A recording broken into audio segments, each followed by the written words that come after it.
straight into the skillet. So it can be done either way. Typically, I like to do meal prep and like get this all ready and just put it in the refrigerator so that when I get home from work after, you know, like on a Monday or whatever, I can just kind of like take them out of the freezer and put them right into the skillet. That's much easier than having to do all of this and wait and then get everything ready. So I try to meal prep it as best I can. Sometimes it just doesn't work out, but most of the time I try and do it. Forgot what I was going to say. Okay, so I made a little ball out of the stuff, out of the ingredients, and now I'm just going to kind of squish it into a patty. And again, typically it makes about 5 of these. And then we throw it in the pan. And then we start over. Do you have anything? This is kind of a boring part. Do you have? Yes. So let me just tell you, from a guy that likes to eat a lot, my favorite part about these burgers is that when you're eating a hamburger that's that thick, you really feel guilty the whole entire time you're eating that hamburger because you know you shouldn't. But when I eat these, I'm normally full after just one, but if I'm not, I can eat another one because there is nothing in it that is not good for me, and there's none of that high caloric animal meat and all that other stuff that tends to make people, you know, gain weight. I feel good the next day and I have a lot of energy. So, you know, just the benefit of when you're eating these, for those of you that are not vegan, you're just checking in because you're cool people and want to see what we're up to. You know, there's a side benefit that you can eat really. The other day I ate like 3 of these for dinner and then still somehow lost weight. By the way, since we updated our thing where we were showing you where we're at the end of our 50 days, I think both of us have lost like 2 more pounds. So, yeah, it's pretty rocking. Kudos to the plant-based stuff. Yeah. And I don't know what all of you guys are doing, but our Twitter account, we've gone up to like 230-something people that follow us on Twitter now. So I know, because she runs the Instagram account, and she's got like 1,000 followers. Meanwhile, I'm running Twitter. Is it just because old people are on Twitter? I don't know. I guess I'm old. I like Twitter. I think Instagram would be the new thing. I have like 1,200 followers. Don't go, yeah. So if you haven't followed us on Twitter yet, because I have no friends compared to Rachel, it's working_vegans. That's our Twitter account. And yeah, you're a lot prettier though. Well, I'm not taking pictures of myself. I'm taking pictures of the food that I'm cooking. I still think it's what it is, just because you're pretty. Whatever. So if you see something, if you follow me on Instagram, and if you see something, because I don't typically put the recipes on Instagram, I just take the pictures and then hashtag a whole bunch of stuff. But if you ever see something on Instagram that you like, or that you're like, man, I would really love to have the recipe for that, just message me or like find me on Facebook or find me here. Typically, whatever stuff I put on Instagram, at some point I will also put up on the Facebook page. But sometimes I forget. So if there's something in particular that you want the recipe to, just let me know, and I will be glad to send you the recipe or post it on Facebook or do something like that for you. I mentioned this before too, but if you're looking for some other recipes while she's finishing up this last one, there's a YouTube video or a YouTube person called Cheap Lazy Vegan. That is a very good one. Guess how I found it? Because I'm a cheap, lazy vegan. Cheap, lazy. And all her stuff is like cooking on a budget. And then we already mentioned, but like Kaylin is actually watching, and hers is plant-based Kaylin. And if you're in, she just did recently one that I thought was pretty neat. It's she made like a chocolate banana smoothie, which is really kind of cool. So if you're into that, we actually have a blender so that we can try to, you know, follow some of hers. So that's another resource that you can check out. That's pretty neat. And just for fun, go to YouTube and type in vegan lifestyle in a van and look at people who live in a van. And they are from like Australia. They're from Yeah. Australia, and they like live out of a van, and they're vegan. It's really good. All right, so now finally I'm done. I've got my 5 burger patties here, and put some aluminum foil over. Are we still going? Yeah, still going. Oh, okay. This will be a good dinner for us tomorrow. All right, I'm going to wash my hands really quickly. Do you have anything while I'm washing my hands? So I think so I had time to wash my hands, so that kind of worked out perfectly. But what I was going to say before we got cut off was some of the stuff that we eat with our vegan black bean burger. So we told you a little bit about Dave's Killer Bread, and then I'll go over here. It's okay. So I personally like to put a little bit of lettuce. This burger patty is one of the ones that did not hold together very well. You can see kind of what it looks like right there.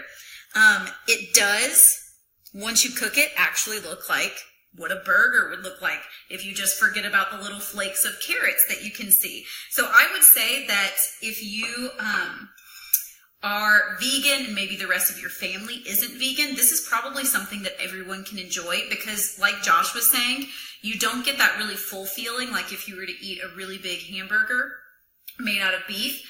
And so really, especially if you have small kids, they might not even realize that it's not a burger patty. So you might want to try it and just see. But I feel like this is something that everyone in our family can really enjoy. And we let everyone pick their own toppings. So I usually do lettuce. I do mustard, and then I do vegan ketchup as well. Tell them what I made. Okay, so Josh also made some sriracha mayo. Again, we were just in Kroger one day, and I had been looking for some sauces, some vegan sauces to use on stuff, and I had stumbled across sriracha mayo. And so we were in the store, and we were using our little Is It Vegan app on our phones, and some random guy was like, hey, what are you scanning? And we were like, oh, well, we don't eat meat or dairy. We're just making sure that there's no meat or dairy in this mayo, which it was not vegan. And he was like, oh, I'm vegan too. And I was like, really? That's awesome. What's your best recipe for sriracha mayo? And he literally was like, can I just get you the stuff that you need? And I was like, yes, you can. So I will get it out of the refrigerator. He told us that all we really need is just mayo and some sriracha sauce. And so I joke with Josh all the time, hey, can you make some sriracha mayo? Because usually his first response is, all right, what all do I need? And I'll say, don't judge me. Sriracha and mayo. And you mix them together. And that's really all you do to get sriracha mayo. And so we always give him a hard time after that first time of him asking, how do I make this? We're like, okay, so all you have to do is get the mayo and the sriracha. And so this is the lovely sriracha mayo when you take the mayo and the sriracha sauce and just mix it together. And you can add more sriracha if you like things super spicy. You could just use regular just mayo. You can do mustard, vegan ketchup. You can really add just about anything. We also have some vegan cheese made by Daya. It's in a block, but you could slice it. They do make slices of Daya cheddar cheese. You can put that on there and it tastes really good. So you can really put just about anything on your vegan black bean burger. And then usually what I'll do is I'll make some French fries where I'll just chop up some potatoes, some Idaho potatoes, and then also some sweet potatoes, and I'll make some French fries, throw some salt on them, put them in the oven for like 15 minutes on both sides or so. You can throw some spices on them if you want a little bit of flavor. We've also found some really good vegan mac and cheese. I tried making my own vegan mac and cheese using cashews, and I did not like the flavor. It was a little too cashewy. So we did find some Annie's vegan mac and cheese. So really, this is pretty much what we would have eaten before we decided to adopt a vegan lifestyle. And we also get to enjoy it as vegans as well. Josh, do you have any questions? Is there anything else I haven't gone over? You like how I did that? That was really smooth. I like that. So about the only thing I got, or I guess that's worth mentioning, is if you want more recipes and you want more than just this occasional one, beyond our Working Vegans Facebook page that you're on right now, we actually have a Working Vegans community, private community vegans Facebook. I think you can search it, the Working Vegans community, and you can find us, and then we share, there's a whole bunch of us. I know Plant-Based Kaylin is on there. I call her my vegan mom, but Miranda is on there, and Eric, Devin, Trey, about 8 or 9 people that recently made the change and adopted a plant-based kind of eating thing going on. So there's a lot of us on there. So if you'd like to join that and check it out, that would be awesome. And of course, we have the Working Vegans YouTube page, vlog, where we have all kinds of cool stuff. That's where I post my vegan rants. And I've got a good one coming this week. You should just know I've got something I want to rant about. So awesome. You should check it out. And then other than that, you got anything else?